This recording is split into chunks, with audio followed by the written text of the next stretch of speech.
नमस्कार, मैं डॉक्टर रेनू अरोड़ा आज आपके सामने फिर से उपस्थित कुछ नए विचार, कुछ नई भावनाएं लेकर। स्त्री के लिए दुनिया बदली तो है, लेकिन आज का जो सामाजिक व्यवहार है वो उसे वो दर्जा नहीं देते। कहने के लिए ये बातें बड़ी छोटी छोटी हैं, लेकिन वास्तव में ये सामाजिक अन्याय का ही रूप तो है। तो क्या हम सामाजिक अन्याय को सहना चाहिए या उसके लिए हम स्त्रियों को भी आगे बढ़कर कुछ काम करना चाहिए? पढ़ाई, रोजगार, उनसे जुड़े अधिकारों के लिए जो महिलाओं का संघर्ष है वो बहुत पुराना है और अब भी जारी है। कुछ अन्याय हम अपने आसपास घटित होते हुए देखते हैं, लेकिन नजरअंदाज कर देते हैं। जब महिलाओं, बालिकाओं के रूप में या कर्मियों को लेकर असामान्य व्यवहार किया जाता है या मजाक उड़ाया जाता है तो महिला अंदर से टूटती है। रंग रूप पे जब आक्षेप किया जाता है तो वो टूटती है। ये केवल एक उदाहरण है। इस तरह की चीजों से हम महिलाएं अक्सर रोज जूझती हैं और कहीं ना कहीं हम महिलाएं इन चीजों को बढ़ावा भी देती हैं। तो हम क्या करें? हमें इनकी जानकारी होना जरूरी है। सामाजिक मुद्दों को दो भागों में हम बांटेंगे। पहला, जिनके लिए कानून है। दूसरा, जिन चीजों के लिए कोई कानून नहीं है और उनके लिए कई बार आवाज भी नहीं उठाई जाती। अक्सर महिलाओं को रंग रूप भेद को लेकर बहुत कुछ सुनना पड़ता है। एकल माओं को बहुत सारे ताने सुनने पड़ते हैं जिनके विरुद्ध कानून है, लेकिन उनकी जानकारी हम महिलाओं को बहुत कम है। दूसरी तरफ घर और दफ्तर में महिलाओं को सम्मान न देना, सुविधाओं से वंचित रखना, ये भी असमानता का बहुत बड़ा मुद्दा है। हालांकि इनको लेकर कोई स्पष्ट समानता नहीं है। इन दोनों ही स्थितियों में हमें क्या करना चाहिए और क्या नहीं, आइए इस बारे में हम बात करेंगे। सबसे पहले, हमारे रंग रूप को लेकर जब टिप्पणी होती है तो वो किस में आता है? वो बॉडी शेमिंग में आता है और इसके लिए कोई कानून नहीं है। पर हम महिलाएं इतना तो कर सकती हैं कि अगर कोई पुरुष किसी महिला को घर में लेकर उसके रंग रूप पर टिप्पणी कर रहा है तो उसको हम रोक लगा सके। हम खुद अपने लिए खड़े हो सके। अगर कोई हमारे ऊपर टिप्पणी करता है तो हम उसको रोक सके। तो क्या हमें ये अधिकार नहीं कि ये रंग रूप हमारी देन नहीं है, ये ऊपर वाले की देन है? तो कैसे कोई हमारे ऊपर टिप्पणी कर सकता है? तो आज के बाद कोई आपके रंग रूप पर टिप्पणी करे तो उसे वहीं रोक दीजिए। शादी के बाद कहा जाता है कि आप उपनाम बदलिए। हालांकि अब चीजें चेंज हो गई है।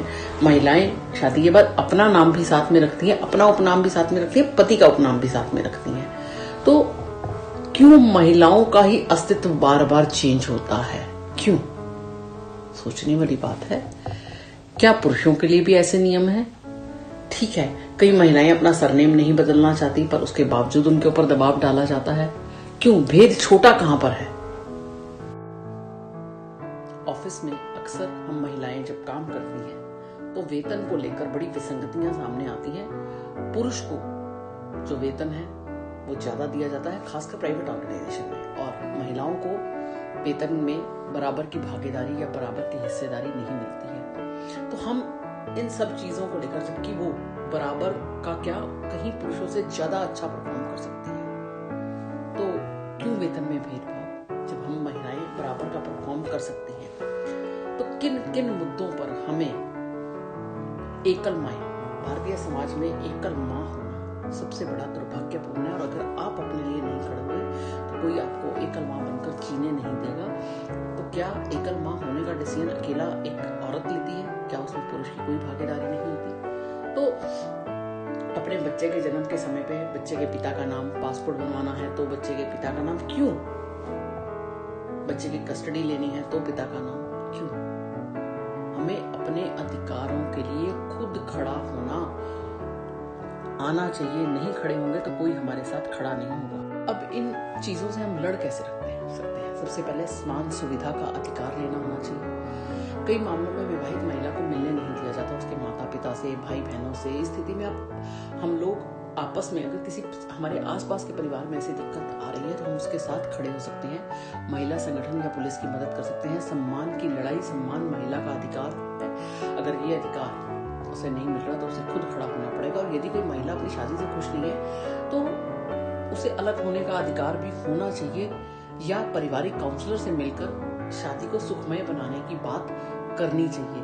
कार्यस्थल पर भी कई बार महिलाओं को उत्पीड़न का शिकार होना चाहता है, उसके लिए भी हमें खड़ा होना पड़ेगा। हम महिलाएं ही कई बार महिलाओं को पीड़ित करती हैं, पुरुषों की तो बात आप छोड़ दीजिए। घर में अक्सर एक महिला ही दूसरी महिला का उत्पीड़न करती है और ये 99% केसेस में ऐसा रहता है।